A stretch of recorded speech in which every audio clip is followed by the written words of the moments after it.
ՅՈՒՆԵՍԿՕ-ի համար պատմական իրողությունները էական չեն։ Հայաստանում օժիտ չեն պատրաստում։ ՅՈՒՆԵՍԿՕ-ն Թուրքիայի ոչ նյութական մշակութային ժառանգության ցանկում դասեց այն թափի ասեղնագործությունը։ Իրենց անունը նույնիսկ չեն գրել։ Գյումրու ճարտարապետական այցեքարտը ո՞րն է։ Իդեալական շարժումը չէր կարող սոված հասարակության մեջ առաջանալ։ Ինքան էին կշտացել, որ ուզում էին սոված մնալ։ Խոսենք Հալեբ տեղափոխվելու մասին։ Մեր հաջողությունը այնտեղ քեզ է սպասում եւ դու ընդամենը չկաս։ Ասեղնագործության մեջ տեղը եւս կարեւոր էր։ Մարաշի ասեղնագործության մասին գիրք պատրաստելն էր։ Ձեռագործ էին անում որբերը, մարդիկ կապուսներից անեցին իրենց տատիկների գործերը, կան հաճելի բան է, երբ որ ժողովրդի առողջ ինտուիցիան աշխատում է։ Ինչ է ձեզ համար նկարչությունը։ Երեխայի ստեղծագործությունը Պիկասոյի հետ է համադրում։ Կրթություն, ուսում, գիտելիք բոլորը գնում է գրողի ծոցը։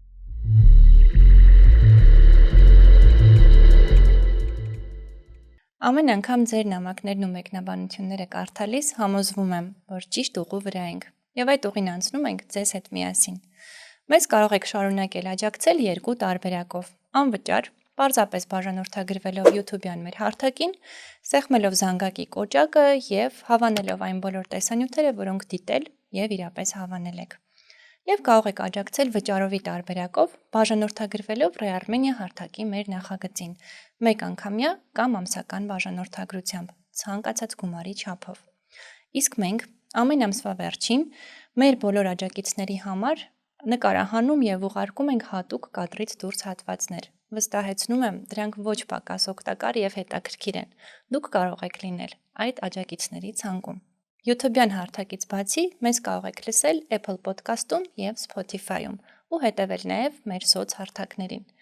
որտեղ պարբերաբար տեղադրում ենք մեր էպիզոդների ամենահետաքրքիր եւ օգտակար հատվածները։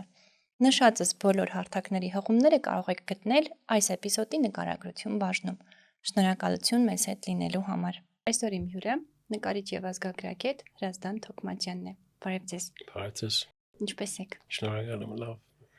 Ինչ եք անում սովորաբար առավոտյան 10:30-ին եւ որտեղ եք լինում։ Առավոտյան 10:30-ին ճիշտն ասած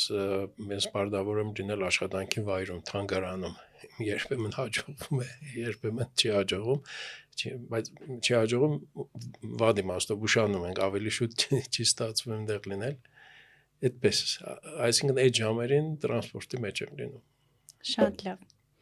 Ուզեմ մեր զրույցը սկսենք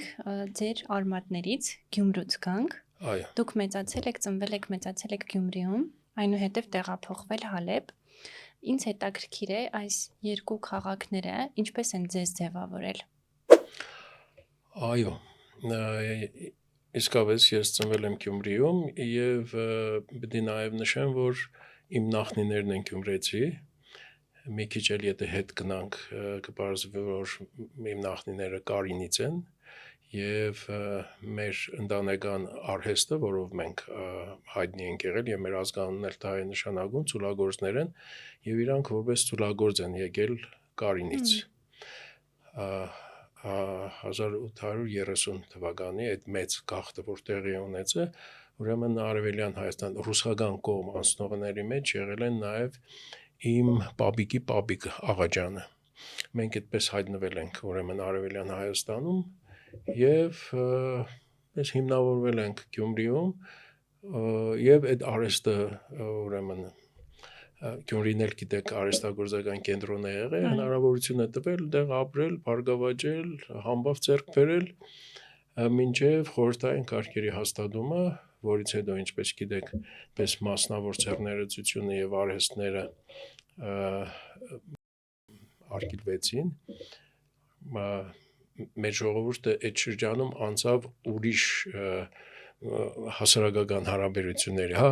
սոցիալիստական հարաբերությունների, իմ պապիկը ուրեմն տեքստիլ գործարանի ուրեմն արհեստանոցում սկսեց աշխատել որպես նորոգող վարպետ, մինչդեռ նախապես ունեին իրենց արտադրությունը, իրենց ապրանքանիշը, իրենց ապրանքանիշով մասնակցում էին ցուցահանդեսներին եւ այլն, այդ բոլորը մնաց ուրեմն այդ հեռավոր անցյալում խորհրդային շրջանում ուրեմն իմ ազգագիցները, հա, թոքմաջյանների հիմնական մասը Երևանում կրթություն ստացա, մի մասը ուրեմն պոլիտեխնիկ կրթություն, մի մասն էլ ուրեմն գեղարվեստական կրթություն, ուրեմն իմ ազգականներից են քանդակագործ Լևոն Թոքմաջյանը, ուրեմն ավագ հորեղբայրս Տիգրան Թոքմաջյանը, Հայաստանի վաստակավոր նկարիչ, իրենց զավակները, էլի այդպես նկարիչներ, քանդակագործներ եւ այլն։ Այդպես ես իմ գյումրեցի ուրեմն ազգականները հիմնականում այս ուղղությամբ են գնացել, այդ ազդեցությամբ էլ երևի ես եմ գնացել Թերմեզյանի ուսումնարան, հետո մանկավարժական ինստիտուտ։ Այդպես Գյումրիի հետ կապվածությունը միշտ եղել է, միշտ, երբ այն ժամանակ, երբ որ այնտեղ էի ապրում, եւ հետո երբ որ տեղափոխվեցինք ընտանիքով Երևան, ամառները միշտ Գյումրին կարևոր տեղ էր գրավում, հիմա էլ, երբ որ Հալեբից վերադարձանք, Գյումրին իր կարևոր տեղ ունի եւ մի քիչ պարտականություն ես զգում այդ քաղաքի նկատմամբ, թե ինչ կարող ես անել, այսպես։ Մի հարցազրույցում էլ եք ձեր նշել, որ պատմական քաղաքում ապրելը պատասխանատվություն է։ Ինչ պատասխանատվություն է դա։ Այո, շատ մեծ պատասխանատվություն է, որը մենք հիմնականում չենք կիսում այդ պատասխանատվությունը, որ օրինակ եթե ես իմ տան, հա, իմ պապիկի տան դարբասը փոխում եմ եւ ասենք կարմիր եմ ներգում, դրանով խաթարում եմ ամբողջ փողոցի դրամաբանությունը, այսինքն այդ իմաստով պատասխանատվության հարց կա։ Եվ հիմա ցավալին գիտեք ինչն է, որ ուրեմն պես Գյումրիում այդ բանը կա, որ երկու ծայրահեղություններ են լինում, կամ ծայր աստիճան թշվառություն կա, որ ոչ բան չեն անում, այդ տասնամյակներով կուտակված աղբը չի թափվում եւ այլն, մեկ էլ կա այնպես հիպերավանգարդիզմը, որ այդպես պատմական միջավայրում մի հատ այն տեսակ բան են անում, որ ասում ես թե սա ինչ կապ ունի Գյումրիի հետ։ Այդպես հավասարակշռված եւ լուրջ մոտեցման պակաս կա, չեմ ասում որ բացարձակ բոլոր դեպքերում այդպես է, իհարկե նաեւ լավ օրինակներ կան, եւ լավ օրինակներ որ տեսնում ես, ուրախանում ես։ Բայց ուրեմն այդպես պատասխանատվություն որ ասում ենք, սա է, որ դու այս քաղաքի հմայքը իր այդ միջավայրն է։ Դու իրավունք չունես այդ միջավայրը քո չափով փճացնելու, որովհետև ամեն մարդ իր չափով եթե փճացնի, այդ քաղաքից բան չի մնա։ Բայց դա ըստ էության անհատի պատասխանատվություն է դառնում, քանի որ օրենքով նման որևէ բան կարծես թե չունենք, չէ՞, արտաքին։ Չունենք, օրինակ քաղաքի կենտրոնը պաշտոնապես արգելոց է համարվում, Կումայրի արգելոցը կա, բայց հասկանում եք բոլոր մագարտակներում մենք ենք մեր մագարտակով, հա, մարդկային մագարտակով, եւ պատասխանատուները եւ ենթակաները բոլորը նույն քաղաքի մարդիկ են եւ իրենք բոլորը միասին պետք է որոշեն այսինչ բանին ձեռք չտալ, այսինքն կարմիր գծերը պետք է բոլորը իրենք ուզենան պահել, թե չէ շրջանցելու հազար ձև է լինում։ Պարզ բան ասեմ, օրինակ նախանցած տարի ՅՈՒՆԵՍԿՕ-ում Գյումրու դարբնագործությունը ընդունվեց որպես ոչ ինտեգրալ մշակութային ժառանգություն, ուրեմն ընդունված բան, պատկերացրեք միջազգայինորեն ճանաչված։ Բայց երբ որ օրինակ Գյումրիում այդ հին թաղերով գնում ես, ամեն տարի տեսնում ես պատուհաններին ավելացած անկապ երկաթե ուրեմն ճաղավանդակներ, որոնք կարող էին լինել հատուկ ձևով մշակված, հենց Գյումրիի վարպետների պատրաստած, ոչ թե ասենք Սևանի բանից մայրուղու վրայից առած մի բան էլի, պես պատահաբար բերված, բայց ցավոք սրտի այդ բանը ինչ ասեմ, ոնց է լինելու չգիտեմ։ Իսկ քանի որ Գյումրիից ենք խոսում, մի հարց էլ տամ եւ անցնենք Հալեբին, ինչ եք կարծում Գյումրու ճարտարապետական այցեքարտը որն է շենքերից, կառույցներ գուցե, որոնք Գյումրին դարձնում են Գյումրի եւ ոչ միայն հայերի համար են հետաքրքիր եւ կարեւոր։ Տեսեք, չպետք է կարողանամ առանձին շենքի մասին խոսել։ Կարող եք շենքերից խոսել։ Այո, որովհետեւ այդ պահպանվածությունն է, որ այցեքարտ է, որ երբ որ կողքի ասենք մի թաղամաս պահպանվել է հարգայնությունը, օրինակ, դա արդեն բանը կամ քարի գույնը հիմա չնայած նույնիսկ ցարական ժամանակներից գույնի հետ կապված խնդիրներ են եղել ես կարծում եմ որ ուրեմն դա ես քննադատաբար եմ մոտենում որ կենտրոնում ես ուրիշ գույնի քարով շինարարություն են անում մտածելով որ այդ սև գույնն է որ քաղաքին սև օրեր է բերում եւ այլն տեսակ նախապաշարումներ կային բայց հետո հետաքրքիր է իմ արխիվներով զբաղվող բարեկամներից մեկից իմացա որ նաեւ ուրեմն հեղափոխությունից առաջ սպադերի այդ սև տուֆը ներգելու բանը քաղաքապետարանը որոշում է ունեցել ոչ որ գույներ որոնցով կարելի է այդ պատերը ներգել եւ իսկապես հին թաղամասերով որ պատդում ես երբեմն տեսնում ես տուֆի վրա մնացած հին ներգի շերտ այնպես որ այդ խնդիրը երևի այն ժամանակ եղել է բայց ընդհանուր առմամբ տեսեք մեր քաղաքը ուրեմն երկու հիմնական շինարարական իմաստով երկու հիմնական կողմ ունի մի կողմից բարձր հայքի ուրեմն ճարտարապետության ազդեցությունն է քաղաքաշինական եւ դա հստակ զգացվում է ծևերի մեջ եւ իհարկե Ռուսաստանին միանալուց հետո ուրեմն եվրոպական ճարտարապետությունը որ ռուսների միջոցով կամ ռուս ճարտարապետների միջոցով եկել է այնտեղ այդ երկուսը իրար կողք կան եւ իրար լրացնում են շատ չեն խանգարում դարի շունչը երկուսի համար հավասար է ասեմ նաև որ իմ մեծ հայրերից մեկը ուրեմն հենց իմ տատիկի հորեղբայրը Սիրանուշ տատիկիս հորեղբայրը Ալեքսանդր Աղաբալյանը եղել է քաղաքի գլխավոր ճարտարապետ 1906 թվի մի փաստաթուղթ կա Սանկտ Պետերբուրգում ավարտած ճարտարապետ այնպես որ այդ շրջանում գրեթե ամեն ինչ այնտեղ եվրոպական չափանիշներով է արվել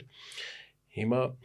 դրա մեջ էլ որոշ բաներ կան գիտեք Հայաստանում մի բան եմ ասում որ խոսում ես անպայման թերև թեմ կողմեր են առաջանում վարգյանական որևէ բան չկա որ վեճ չառաջացնի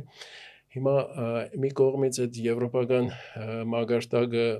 իհարկե լավ է ցուցանիշ է մյուս կողմից էլ երբ որ հիմա թանգարանների մասին եմ մտածում բարեկամներ ունեմ որոնք խոսում են ասում են որ այդ թանգարաններում եթե հենց ազգային մշակույթ չես ներկայացնում ենթադրենք թե Ռուսաստանի գավառական մի քաղաքի կենցաղն է որտեղ այդ ռուսական գավառի կահույքն է այս տեսակ այդտեղ հայկականը որն է այդ էլ մտածելու բան է գիտեք հնարավոր է որ ազգային իմաստով այդտեղ մտածելու բան կա չնայած որպես այդ ասվածն էլ միանշանակ չէ որովհետև օրինակ եթե կա մի ոչ տարածված ուրում մոդա բայց դա հայերն են պատրաստում տեղում կամ Թիֆլիսում այդ արդեն Սանկտ Պետերբուրգը չէ բայց բավական փոփոխությունների է ենթարկվում երբ որ տեղայնացվում է կամ դա զուգորդվում է ուրեմն կարպետների գորգերի հետ որոնք կարող են բերված լինել Արցախից կամ որևէ այլ շրջանից բարձ է չէ այնպես որ այդպես բայց հիմնական առավելությունն է որ եղել է քաղաքային միջավայր դա հայ ժողովրդի համար չափազանց կարևոր է ես հիշում եմ որ մեր պատմության դասախոսն ասում էր որ այդ ժամանակի համար երկու քաղաք կար որտեղ բնակչության կեսից ավելին հայեր էին մեկը Շուշին էր մեկն էլ Գյումրին էր այո ընդհանրապես մյուս քաղաքներում նախ բոլոր քաղաքները բազմազգեն եղել չի եղել պես միատարր քաղաք բայց ուրիշ շատ մեծ արևմտյան Հայաստանի քաղաքներից էլ հայերը նույնիսկ եթե հոտ զանգված են եղել են փոքրամասնությունը քաղաքի կեսից ավելի չեն եղել բայց ինչու ինչ ասեմ պատմության բերումով օրինակ այն թափում մի 30,000 հայ է ապրել որը որպես թիվ բավական մեծ թիվ է բայց այն թափը չես կարող ասել հայկական քաղաք ճիշտ հիմա որ գնաք այնտեղ ցես ցույց կտան հայկական թաղամասը, թուրքական թաղամասը, հրեական թաղամասը կողքի եղել են այնպես որ այդպես Շատ լավ։ Շենքերի մասին կան օրինակներ, որ ձեր նշած երկու մոդելներով են կառուցվել ու մի քանի օրինակ էլ այդտեղից բերեք, որոնք են ռուսական ազդեցությամբ կառուցվել, որ մեզ հայտնի են գուցե կամ գուցե չեն պահպանվել, հետաքրքիր կլինի եւ որոնք են, որ հենց մեր տիպական այսպես ասած կառուցվածքն ունեն։ Տեսեք, օրինակ, բանի գիմնազի շենքը, այդպես են ասում, դպրոցի շենք էր, որի բացմանը կարծեմ Ալեքսանդրա Թակուհին էլ է եղել, 6-րդ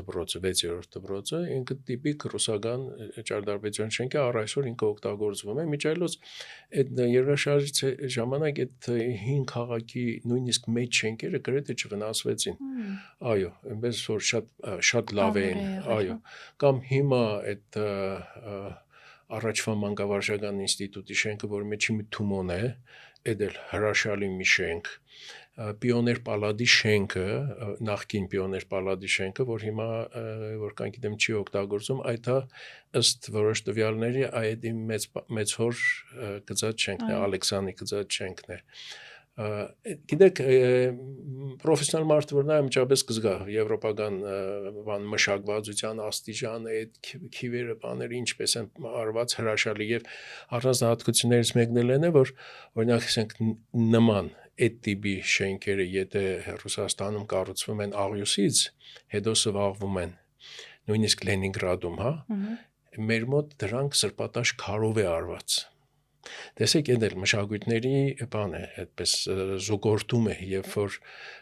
ցևերը, այն ցևերը, որոնք որ այնտեղ մի կերպ են ուրեմն մարմնավորվում, այստեղ որ տեղական ավանդույթի վրա է արվում, որովհետև Հայաստանում, Գյումրիում ոչ մեկը աղյուսով շենք չէր շինի, էլի կամ հիմնականում չէին շինի, որ կամ պետք է նեղ ընկնեին, որ աղյուսը օգտագործեին դրա համար։ Այդպես, իսկ ժողովրդական ճարտարապետությունից այդպես հայտնին Ցիտողցոնց տունն է, Գյումրու, ժողովրդական ճարտարապետության կենցաղի թանգարանն է, այդ հրաշալի մի հատ համալիր է, որը շատ լավ մնացել է եւ նաեւ այդ սև եւ կարմիր քարերի զուգորդմամբ ավելի համեստ ուրիշ շենքեր էլ կան, նույն ձևով, նույն ոճով պատրաստված, դες տարբեր թաղամասերում ծրված, հատկապես հին Սլաբոդկա թաղամասը, կոչվող թաղամասում։ Այդպես Շատ լավ։ Եկեք մի փոքր խոսենք Հալեբ տեղափոխվելու մասին, ինչու գնացիք եւ ինչ տարիներ եք են տեղ ունեցել, ինչպես են այդ տարիներն անդրադարձել ձեր գործունեության վրա։ Տեսեք, այս տեսակ բան ասեմ, որ ուսանող տարիներին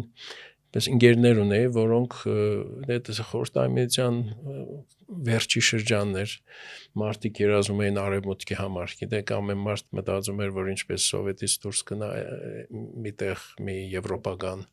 բան երկր, թվում էր, թե բանը թվում էր, թե հաջողությունը այնտեղ քեզ է սպասում եւ դու ընդամենը չկաս, պետք է գնաս եւ այդ հաջողությունը քեզ դիմավորելու այդպես գրկապած այդ հոգեբանությունն էր։ Այո, բայց այդ ինչ եմ ասում, որովհետեւ իմ մտքով բացարձակ չէր անցել, որ ես Հայաստանից գնամ, որովհետեւ Հայաստանը իմ համար լրիվ ընդունելի վիճակ էր իր բացասական եւ անթուր ուրեմն կողմերով։ Այո, բայց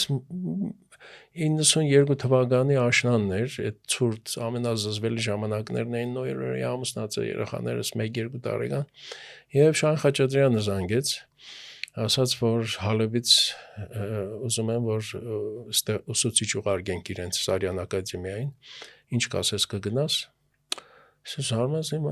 ակադեմիա ոնց պետք է այնտեղ դաստամ եւ այլն։ Ես դրանից առաջ 3 տարի Իջևանի Սևքար գյուղում էի դաստվել, այսինքն իմ մանկավարժական պրակտիկան դա էր, ու հիմա մեկ էլ հանգարցակալեց եմ, ասի Շահեն պետք է կարողանամ, սա այդ տղա դու կարծում ես Լենինգրադի ակադեմիան է, մերոնք են իրենց ուժերով բան են նկարչական ստուդիա են ստեղծել եւ այլն, դե կգնամ։ Այդպես մինչեւ այդ փաստաթղթերը ձևակերպվեցին 93 թվականի մարտին ես էջունդինգս վերցրեցի եւ այն ժամանակ հələ ուրեմն Տոմսը սովետական ռուբլիով առանք։ Չեմ ասում, որովհետև վերադարձին այլևս չկար։ Հա, այդպես հայտնվեցի Հալեբում։ Հիմա որ հետադարձ նայում եմ, հենց հիմի կարոտում եմ Հալեբին։ Իմ կամքից անկախ մի բան էր դա, բայց որ հետ եմ նայում, ասում ինչ լավ որ այդպես է եղել, որովհետև այդ մերձավոր արևելքը մի ուրիշ բան է, եւ ուրիշ բան է ոչ միայն եվրոպացիներն էլ հիանում են կնում են, չէ, բայց մեզ հայերիս համար հատկապես, որովհետև տեսեք նորից խորհրդային միությանը բան անենք, հա, տեսեք մեր ճիշտ սահմանի կողքը Պարսկաստանն էր, բայց մենք ինչ կապ ունեինք Պարսկահայերի հետ, Պարսկաստանի հետ, չէ, մեր քթի տակ էր, բայց մենք տեղյակ չէինք։ Նույն ձևով էլ երբ որ ես գնացի Սիրիա եւ այնտեղ մեր հայրենագիցների հետ ծանոթացա, մի զարմանալի աշխարհ բացվեց եւ հայության տեսակետից եւ նաեւ որպես մերձավոր արարքի հնագույն քաղաքներից մեկը, որտեղ կողք կողքի ապրում են տարբեր ժողովուրդներ, ոչ միայն արաբներ, այլ նաեւ քրդեր, ասորիներ, հույներ եւ դրա իրանց մեջ էլ կային կաթոլիկները, ուղղափառներ եւ այլն, շատ հետաքրքիր խճանկար էր եւ դրա մեջ ուրեմն մեկ էլ դու գնում ես հայերի, որոնք իրենց եկեղեցիներն են հիմնել ցեղասպանությունից հետո, դպրոցները ամեն ջանք թափում են իրանց հայ մնալու համար, այո, այդ շատ հուզիչ էր այդ բանը, որ գիտեք ասենք արաբական պետական դպրոցները ծրի էին, ոնց որ խորհրդային տարիներին այստեղ, բայց հայերը իրենց երեխեքին վճարովի տանում էին հայկական դպրոց, ոչ մեկը չէր պարտադրում, գիտես, բայց ամեն գնով դա անում էին, այնպես որ Սիրիայում հայտնվելս իմ կյանքից անկախ էր, բայց նաև կյանքը ճանաչելու, մարդկային փոխհարաբերությունները ճանաչելու, այստեղ մենք մի քիչ ուրիշ բաների էինք սովոր, այնտեղ կյանքը արևելք է, գիտես, իր խորքերը ունի, քեզ երբեք քո դեմքին նայելով վատ բան չեն ասի, գործերը ցույց կտան,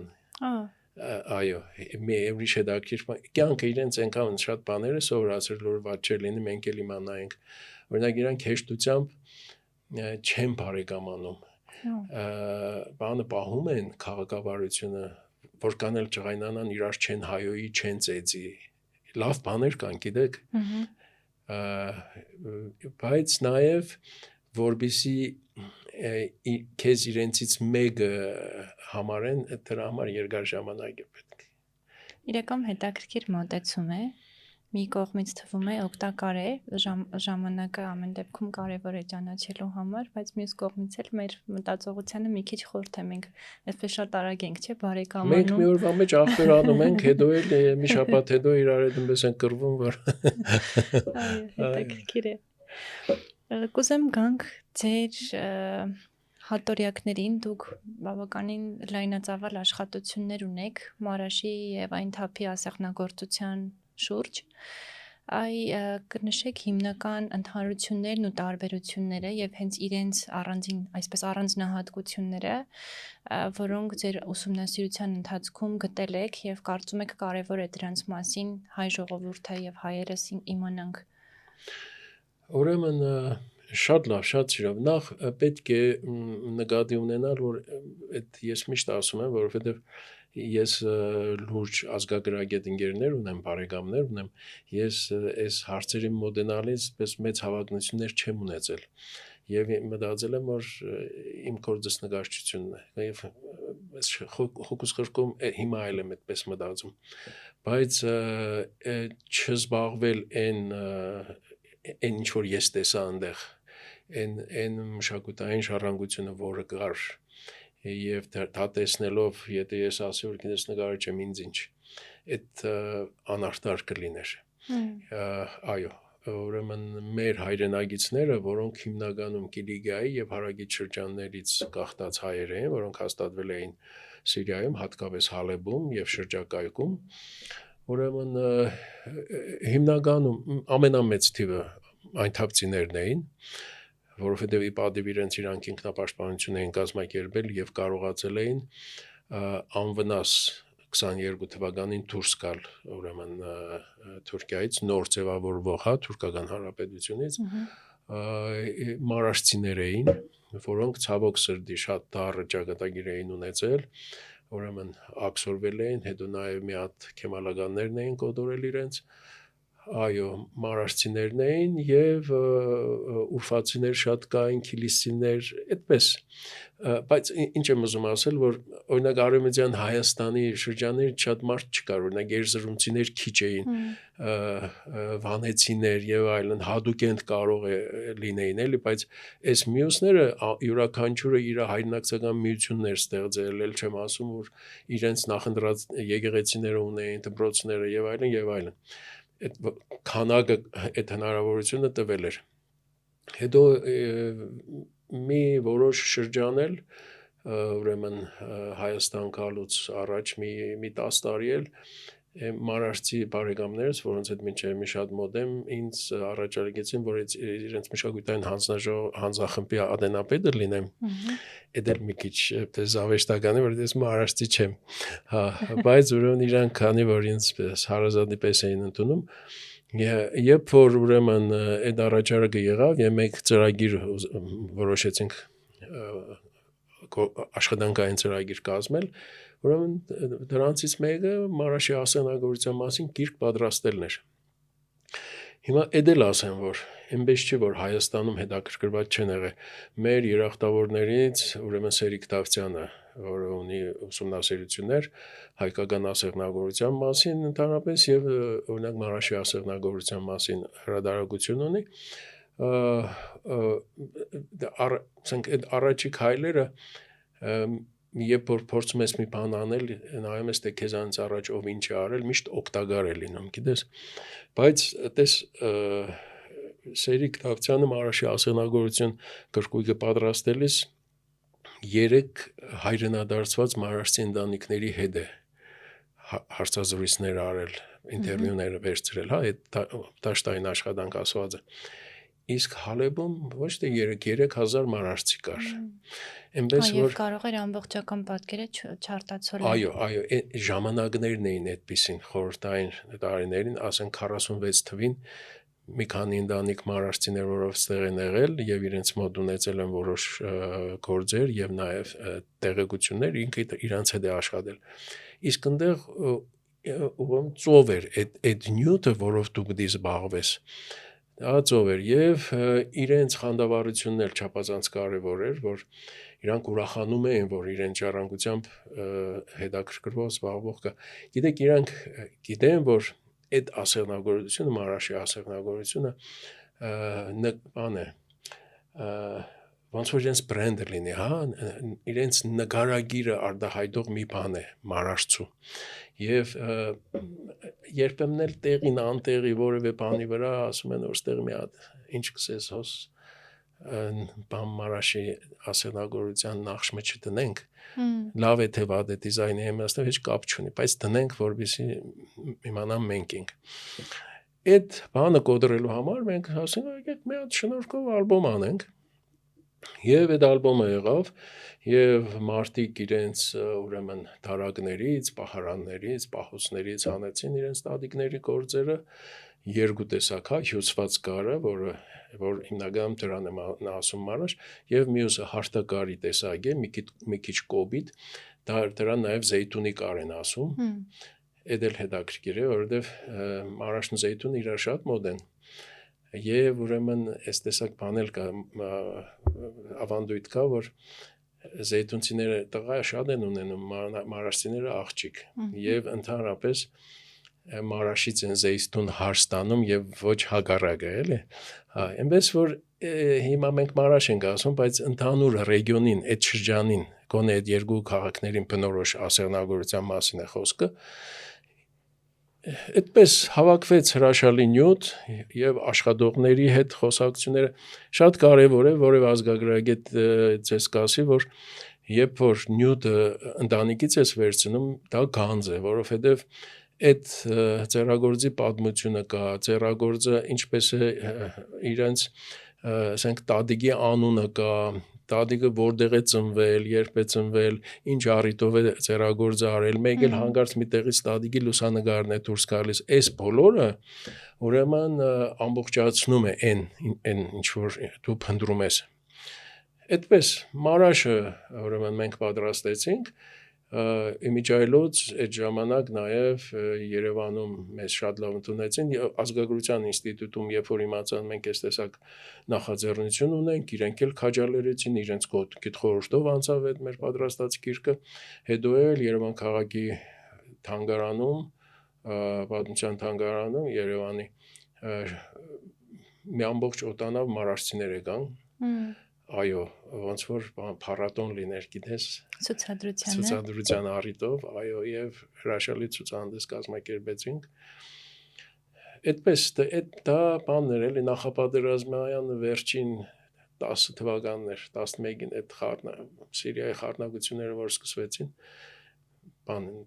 ներքին հագամարտություն են ասում, բայց իսկական պատերազմ էր ամենադաժան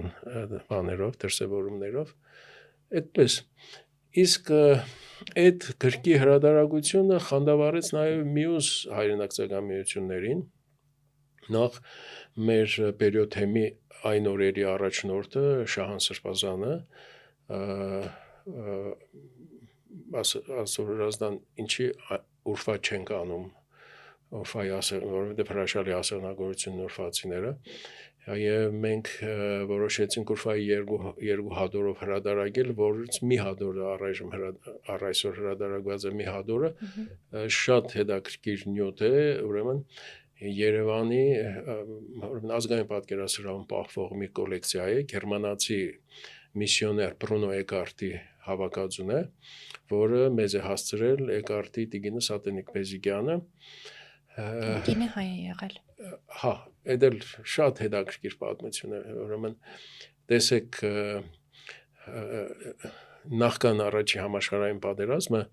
ուրեմն Թուրքիայի եւ Գերմանիայի հարաբերությունները շատ էին լավացել բոլոր տեսակետներից, իրենք մի քիչ հիասթափվել էին անգլիացիներից եւ Եվրոպայում ուրիշ դաշնագիծ էին գտել։ Եվ ուրեմն նաեւ գերմանացիներ կային, որ իրենց ծառայությունը անց էին կանցնում Օսմանյան կայսրությունում։ Ուրեմն եւ այդ ձևով Բրունո Էկարտը, որը Բերլինի Գեղարվեստի ինստիտուտը ավարտած երիտասարդ էր, նկարիչ էր, որն ինքը գալիս է Ուրֆա, որտեղ արդեն կար գերմանական որբանոց, միսիա կար որբանոց, ուրեմն գորգերի արտադրամաս, ուրեմն դեղարան եւ այլ այս տեսակ բաներ, համալիրեր եւ այդ համալիրի պատասխանատուն Ֆրանց Էկարտն էր, Բրունոյի մեծ եղբայրը։ Ինքը գալիս էր եղբոր մոտ, փաստորեն իր ծառայությունը անցկացնելու, դա մինչև պատերազմի սկսվել է, մինչև 14 թվական։ Այդտեղ ուրեմն ինքը որբանոցում տեսնում է Սատենիկ Բեզիկյանին, որը երզնգացի որբ երեխա է եղել, Համիդյան ճարտերից հետո ընկած ուրեմն Ուրֆայի որբանոց, լուսանկարը որ տեսնում եմ գեղեցկուհի է, իսկա բարձր հայկի հայ կնոջ գեղեցկությունը արտակարգ մեկը, ուրեմն ամուսնանում է իր հետ, եւ նաեւ այդ նխշին տունը, որտեղ որ ծերագործ էին անում որբերը, կանայք եւ աղջիկներ, դրանք միսիոներների միջոցով վաճառվում էր Եվրոպայում եւ որոշ եկամուտ էր բերում։ Այդպես, բայց պատերազմի ժամանակ որոշ տվյալներով Բրունոն գնում է Պաղեստինի ճակատ կռվելու անգլիացիների դեմ եւ իբրև զոհվում է, չգիտեմ, բայց համենայն դեպս բանը Սատենիկը Բրունոյից ունեցած աղջիկա հետ մենակ է մնում։ Ինքը այդ հետո արդեն պատերազմից հետո ծանր երբ Ուրֆան լրիվ դադարվում է, ինքն էլ իր աղջիկա հետ անցնում է Հալեբ, Հալեբից Լիբանան, Լիբանանից Բուլղարիա եւ որ կան, գիտեմ, Բուլղարիայից է հայրենադարձվել Հայաստան։ Եվ այդ ժամանակ իր հետ ուրեմն մի քանի ալբոմ, որոնց մեջ պահվում էին ուրեմն ցերագործի պատարիկներ Ուրֆայի ասեղնագործության եւ նաեւ մեր իմացած այդ կալկա թուղթը որ կա, չէ, ուրեմն այդ թղթի վրա արված էսկիզներ գունավոր գուաշներով ձեռագործի համար արված էսկիզներ։ Այդ ալբոմները ինքը իր հետ բերում է Հայաստան եւ ուրեմն հիմա թիվը լավ չեմ հիշում 50-ական թվականներին դա ինքը փոխանցում է ազգային պատկերասրահ, որը կար։ Բայց մեր հանրությունը դրանից շատ տեղյակ չէր, չնայած որ մի անգամ ցուցադրվել էր եւ մենք որոշեցինք այդ ամբողջ հավաքածուն հրադարագել եւ Սրբազանն էլ աջակցել, որն ինքը փաստորեն հրադարագեց, Բեյրութեմի հրադարագությունը, մենք կարողացանք այդպեսի մի հադոր Ուրֆա պատրաստել։ Հիմա երկրորդ հադորը կիսատ է, որի վրա աշխատում եմ, դա արդեն տներից հավաքած Ուրֆայի ասեղնագործություններ են եւ Հայաստանի թանգարաններում պահվող Ուրֆայի ասեղնագործության նմուշներն են։ Իսկ Ուրֆայից բացի նաև այնթապցիները, որ շատ պատվախնդիր ժողովուրդ են, Հալեբի այնթապցիներն են ասած են, բա մենք ինչի չենք անում եւ ուրեմն հետաքրքիր է, որ շղթայաբար այսպես սկսել է տարածվել։ Այնքան հաճելի բան է, երբ որ ժողովրդի առողջ ինտուիցիան աշխատում է, գիտեք, այդ շատ հաճելի բան է, բավոր այդ գրքերի շնորհանդեսներն են լինում եւ այդ տարիքով տիգինները գալիս էին շնորհանդես, որ կյանքում որևէ միջոցառման չէին գնա, գիտես,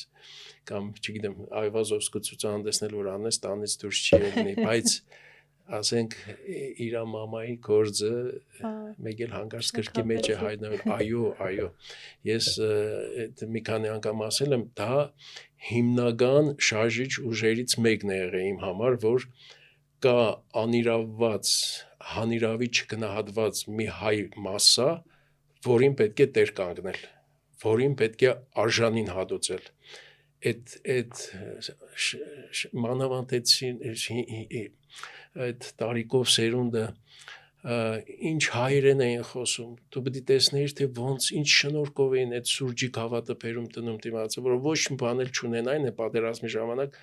բաներ, դժվարություններ կային, անպայման մի քաղցր բան կողքը պետք է բերեր տներ, գիտես։ Դուք գնում եք տնետուն հավաքելու այդ ամբողջը։ Եվ այսպես կատակով ասեմ, որ իմ ընկերուհիները բոլորը այդպես 70-90 տարեկան կանայք եւ աղջիկներ էին, ուրախ եմ այդ հարաբերությունները, գիտեք, մի քիչ շեղվեմ, բայց մի բան ասեմ։ Պատմեք իհարկե։ Տեսեք, մարդուն ձևավորում է այն, ինչով ինչի հետ ինքը շփվում է։ Հիմա տեսեք, մենք երբ որ գնում ենք Եվրոպա կրթության, գեղարվեստական կրթության, ուր ենք գնացել, եթե մենք գնում ենք Ռուսաստան, մենք իհարկե այդ ծրագիրը անցնում ենք, որը կարող է միջազգային լինել, հա, ասենք կատամելատե գլուխ է, որ երգիր ուզում ես գնա, ուզում ես Երևանի ինստիտուտ, բայց միևնույն է, դու այն միջավայրում, որտեղ որ սովորում ես, ինքստինքյան այդ միջավայրի մշակույթը ազդում է քո վրա, դու այնտեղ ես դաստիարակվում։ Դրա համար էլ մեր մեծերը, ով որտեղ որ սովորել է, այդ դրոշը կա իրանց վրա։ Եթե Ֆրանսիա է, եթե Ռուսաստան է, Ռուսաստան։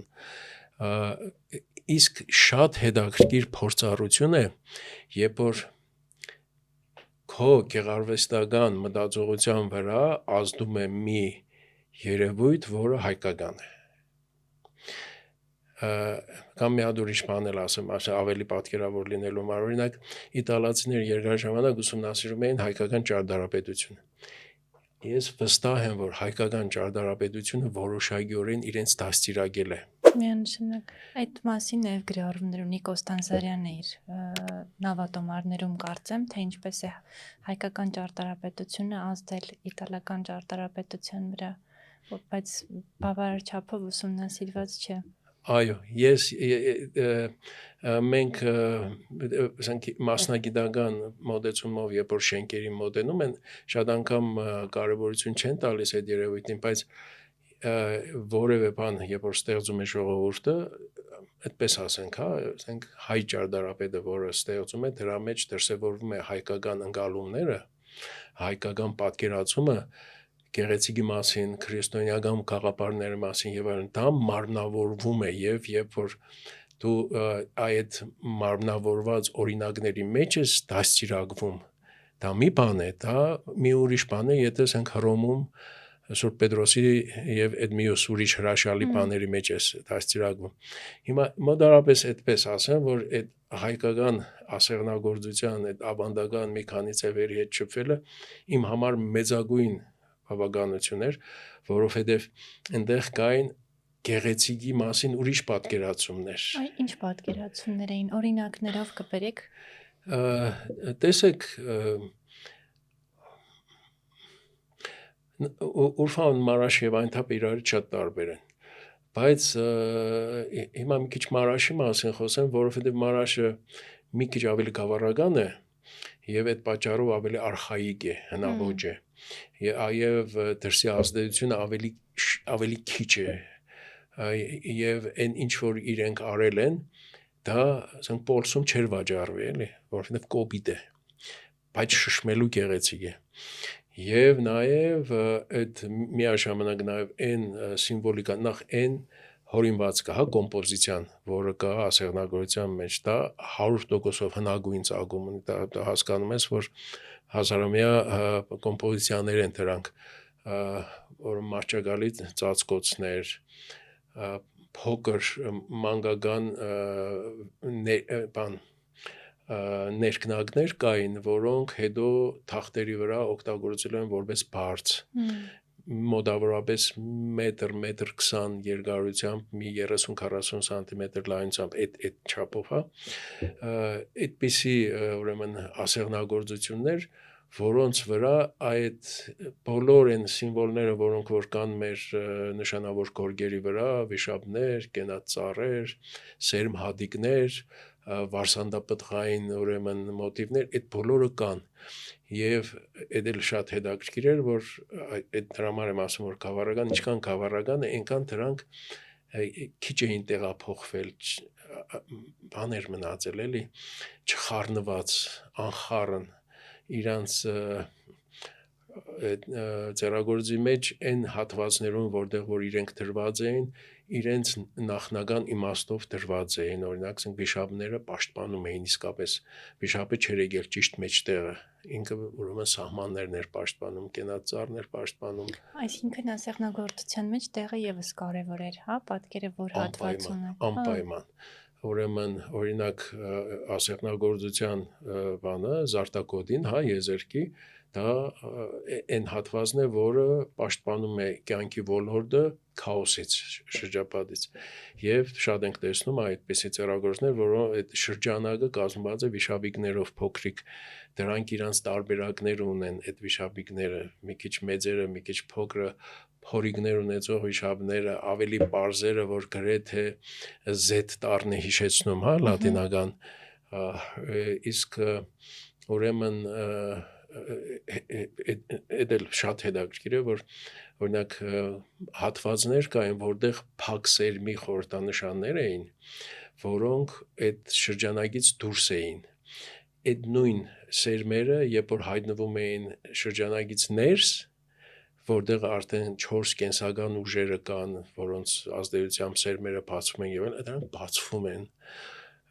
արդեն բացված կերպարներով են ներկայանում, սյուժե կա, շատ հետաքրքիր է, եւ հիմա ինձ որ հարցնում են, թե հայկական ասեղնագործության առանձնահատկությունը ինչ է, եթե բնիկ ասեղնագործության մասն ենք խոսում, դա այն է, որ այնտեղ պահպանվել է նախնական սյուժեն, հնագույն սյուժեն, եւ այդ էլ մշակութային երևույթ է, որ հիմա այդ էլ ես անդադ ասում եմ, չգիտեմ մարդիկ կան նեղանում են դրանից, բայց ինչ որ է ժամանակակից մտածողությամբ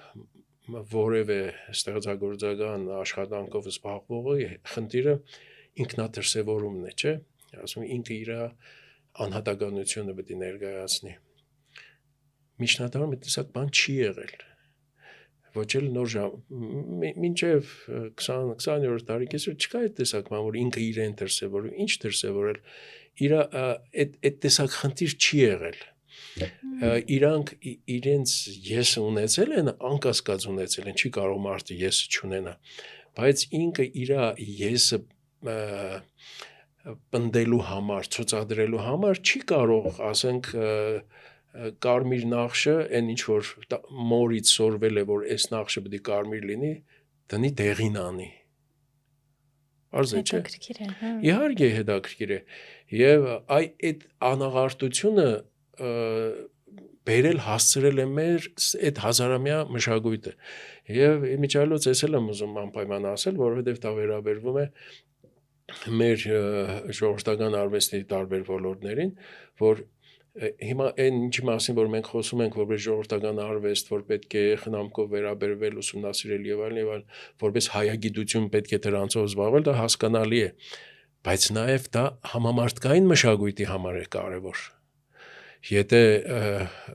օրինակ հիմա մի քիչ հետո երևի կխոսենք, եթե պղնձագործության մեջ եթե հայ վարպետները կոփածո պղնձագործությունը, կոփելով պղինձը մշակելու ավանդույթը բերը հասցրել են մեր, չէ, հազարամյակներով մի բան, որ մի քանի հազար տարի առաջ անում էին, եւ հիմի հայերը դա բերը հասցրել են այսօր մեր օրերը։ Միթե դա մենակ հայերին է վերաբերում, դա իհարկե մենակ հայերին չի վերաբերում։ Չեմ ուզում ասել, որ կողքի ժողովուրդները չեն արել, պարսիկները մինչև հիմա անում են, հնդիկները անում են, այդ թվում նաև մենք մի հազարամյա ժառանգություն բերել հասցրել ենք մեր մոտ։ Վերջերս մի ուրեմն նյութ տեսա, որ Հնդկաստանում երդասարդ ժամանակակից երդասարդ տղաներ եւ աղջիկներ գետնի վրա նստած, ուրեմն մի հնդիկ ղեկավարի բանով, ուրեմն հսկողությամբ արծաթագործություն էին սովորում, այդ ինչպես որ հնդիկները անում են, պես 1000 տարի առաջ արել են, հիմա էլ են անում, եւ Եվրոպայից եկած տուրիստներ նստել իրենցից սովորում են, թե դա ինչպես կարելի է անել։ Հիմա կարող է դա տարօրինակ թվալ, թե այս արհեստական բանականության ժամանակներում ինչ կարող է այդ տեսակ բան լինել, ինչ ուզես վարյանը կանի արհեստական բանականությունը, բայց մարդկությունը այդպես մի ֆորմուլայով չի ձևակերպվում։ Արհեստական բանականությունը իրեն տեղն է, դա ոչ մեկը չի կարող շղթել, բայց նաև մարդիկ հետաքրքրված են հազար տեսակ բաներով, որոնք իրենք չգիտեն, եւ այդ իմացությունը ոչ միայն իրանց միտքն է լայնացնում, որ դրանով իրենք մի քիչ ավելի մարդ դառնում, եւ նաեւ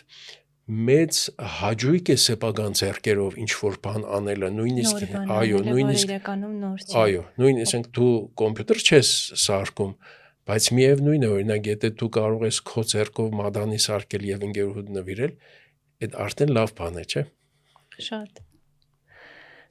Կուզեմ մի փոքր այն թափի ասեղնագործության մասին խոսենք, առավելապես այն հարցին անդրադառնանք, որ ՅՈՒՆԵՍԿՕ-ն Թուրքիայի ոչ նյութական մշակութային ժառանգության ցանկում դասեց այն թափի ասեղնագործությունը։ Ինչ վերաբերմունք ունեք այս որոշմանը, արդյոք ինքը հայկական չէ եւ արդար է այդպես Թուրքիայի ոչ մշակութային ժառանգության կազմում ներկայացնել եւ առհասարակ մենք այստեղ անելիք չունենք հայերով։ Հիմա էլի լավ է, որ մանրամասն կարող ենք խոսել այս հարցով, որովհետև այս անցնող կես տարվա մեջ բազմաթիվ քննարկումներ եղան եւ ռացիոնալ եւ իրացիոնալ քննարկումներ, որովհետև մենք միշտ բան ենք անում եւ ցավալի է, որ այդպես ճղայնանում ենք եւ երբ որ այդ մեր ճղայնությունը անցնում է, mēs գնում ենք մեր սովորական գործերին։ Չես հասկանում, թե այս մարդկանց ուզածը ինչ է, եթե իսկապես շահագրգռված եք, ուրեմն ուրիշ մոդեցում է պետք։ Եվ նաև այդ թուրքերի հետ կապված մասը։ Տեսեք, հիմա ես նորից չեմ ուզում շատ բան ասել, բայց մենք թուրքերին լավ չենք ճանաչում։ Մեր հասարակության մի մասը կոնե, չասեմ են առևտրականները, որ գնում Ստամբուլ գալիս են եւ այլն, այդ չէ, բայց թուրք հասարակության լավ չենք ճանաչում։ Ես հալուբը մեղա ժամանակ առիթներ ունեցել եմ գնալու փոքր քաղաքներ, Մարաշ, Այնթաբ, այն քաղաքները, որոնք ինձ արդեն հետաքրքրում են եւ ուզում եի անձամբ լինել այնտեղ։ Նրանց վերաբերմունքը, նրանց գործունեությունը, տեսեք, հիմա Թուրքիան այդ տնտեսական ցուցանիշներով չգիտեմ, բավական բարձր տեղ է գրավում ուրիշ երկրների շարքում, բայց այդ մեծ քաղաքներից բացի ինքը մեծ երկիր է, հսկայական երկիր է եւ երկրի հիմնական մասը ապրում է ավանդական սովորություններով։ Հիմա դու դրա դեմ ինչ կարող ես անել, դու ասես, որ իրանք օժիտ չեն պատրաստում, Հայաստանում օժիտ չեն պատրաստում, բայց իրենք պատրաստում են։ Կամ իրենք, ես ինչ որ ասում եմ, փաստված բաներ եմ ասում, կարող եմ բան անել։ Օրինակ գնացել ենք Մարաշում ասեղնագործության խանութ, որտեղ դրված են տարբեր տեսակի ասեղնագործություններ, իմիջիալոց կա նաև չինական գործարանային ասեղնագործություններ, բայց այնտեղ ձեռքով արած, ասենք գլխաշոր, որտեղ ասում ենք սա որքան է, $500, ասում եմ առնող կա, ասում եմ որ այո, երբ որ գալիս են պսակի նվերի համար, ինչ որ մեկը ամուսնանում է, գալիս առնում են։ Այսինքն իրենց կենցաղում առկա է մշակույթը։ Այո, իրենց կենցաղում առկա է։ Հիմա մեր մոտ լիքը բաներ կենցաղից դուրս է եկել եւ բանն է Հերբերտ Ռիդն է ասում, չէ, որ երբ որ ավանդույթը մեռա, վերջացավ, էլ հնարավոր չէ վերակենդանացնել իրեն։ Ցավալի է, որ այդպես է։ Ավանդույթը հիմա խորհրդային տարիների մեր կամքից անկախ շատ բաներ վերածել է, բայց մենք էլ հայերս էլ շատ պես ավանդապահ չենք, որքան որ պես ընդունված էր, հայ ավանդապահ հայերը, որ ավանդապահ հայը։ Հələ մի հատ ժամանակակից Հայաստանն նայեք, կտեսնեք ավանդապահը որն է, նույնիսկ եթե ավանդապահը ինքը իր ցկտումներով բան է, ուրիշ տեղ է։ Այնպես որ այդպես այն թափի հետ կապված տեսեք որն է խնդիրը։ ՅՈՒՆԵՍԿՕ-ի համար պատմական իրողությունները էական չեն։ Օրինակ ՅՈՒՆԵՍԿՕ-ին չի հետաքրքրում 100 տարի առաջ դուք ձեռագործ արել եք, թե չեք արել։ Իրեն հետաքրքրում է դες բանը ոչ նյութական ժառանգություն, այսինքն տրադիցիան է, իրանք ոչ թե ձեռագործն են արձանագրում, այլ ձեռագործի ավանդույթը, քո մոտ շարունակվում է, թե չի շարունակվում։ Հիմա թուրքերը 100 տարի առաջ ձեռագործ արել են, հիմա էլ շարունակում են անել։ Իրենք բոլոր իրավունքները ունեն դիմելու ՅՈՒՆԵՍԿՕ-ին, որ եկեք տեսեք, մենք 100-ամյա ձեռագործներ կան, հիմա խմբակներ ունենք, բաներ, լուսանկարի նյութեր էլ էին դրել, իմիջիալոց թուրքերը, որ անում են։ Դրա դեմ որևէ բան դու չես կարող անել, դու մաքսիմում կարող ես ասել, որ մենք էլ ենք անում։ Եվ բարեբախտաբար Հայաստանում այն թափի ասեղնագործություն անողներ կան։ Ծավալ այդ բան չանենք, բայց եթե օրինակ աբացույց ուզեն, Հայաստանում այն թափի ասեղնագործություն անողներ կգտնենք։ Իհարկե, այդ հին 2 մետրանոց մահճագալի ծածկոցներից հիմա ոչ մեկը չի անի, այդ արդեն 70-ական թվականներից արդեն չէին էլ անի, որովհետև շատ աշխատատար գործ է, դա ով է անելու ինչի համար։ Այո, բայց ուրեմն ուզում ասել, որ իսկ եթե մեր համար դա այդպես լուրջ հարց է, օրինակ այն թափի ասեղնագործությունը հա, բա ինչի չեք դիմում, որ այն թափի ասեղնագործությունը մենք դիմենք որպես հայկական ոչ նյութական մշակութային ժառանգություն, դիմենք բանին եւ ցույց տանք, որ այդ տեսեք մենք ինչքան ձեռագործ աշխատողներ ունեցել ենք։ Այնպես որ այդ մեր կրվանները այնպես սահմանափակ են։ Էլ եմ ասում, դու չես կարող, գիտես 1000 տարի առաջ չգիտեմ ինչ ես ունեցել, դա պատմությանն է վերաբերում։ Դու հիմա ինչ ես անում, դու ցույց ես, օրինակ, տես քիչ առաջ Գյումրիի դարբնագործության մասին որ խոսեցինք, ասենք Մնոյանների ընտանիքը իրանք այսօր թորնիկն է աշխատում, հայրն է աշխատել, հորեղբայրները, պապը բան է, լրիվ այդ բանի մեջ է մտնում, ոչ նյութական մշակույթի մեջ է մտնում, ավանդույթ։ Հիմա որևէ բան հայերը երբ որ փորձեն ՅՈՒՆԵՍԿՕ դիմել, պետք է դրա հիմնավորումները ունենան։ Հիմա մենք ինչի հիմնավորում ունենք արհեստագործության հետ կապված։ Դրա մասին է պետք խոսել, թե չէ այն թափը գնացել է եւ հայկականության հարցնել մի հատ ուրիշ պատմություն է։ Տեսեք, մեր ասեղնագործության ամենափորձառու բանիմաց ուրեմն ինչ ասեմ մասնագետներից է Երանուհի Հայտոսյանը, որ շատ զարգացած